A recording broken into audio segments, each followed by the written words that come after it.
என்றும் உன்னுடைய அருகில் நிலைத்திருக்கும். அப்படி இருந்தால் கோபத்தை உன்னுடைய கேடயமாகவே அதை பயன்படுத்து.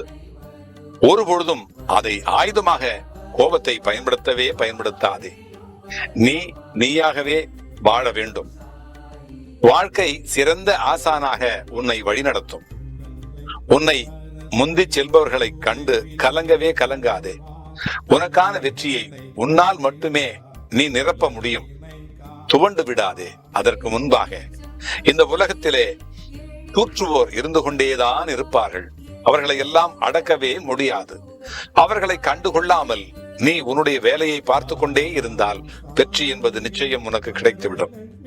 இன்று நீ செய்த தவறுகளை மன்னித்து எல்லோருக்கும் எல்லா நன்மைகளும் கிடைக்க அருள் தருவேன் என்று நீ நம்பி இருக்க வேண்டும். கவலைகளை மறக்க இயற்கை தந்த வரமே தூக்கம் என்பது. எனவே கவலைகளை மறந்து கவலையே இல்லாமல் நிம்மதியாக தூங்க வேண்டும். நீ விடியும் நாளைய பொழுதும் உனக்கு நன்மை பயக்கும். எனவே பயமில்லாமல் இரு, பக்குவமாக இரு. கண்டிப்பாக நீ வெற்றி பெறுவாய். உன்னோடு நான் வந்து கொண்டே இருப்பேன். நீ வென்று கொண்டே இருப்பாய். அல்லாஹ் மாலிக். முழு பதிவை பார்ப்பதற்கு கீழே உள்ள பிளே பட்டனை கிளிக் செய்யவும்.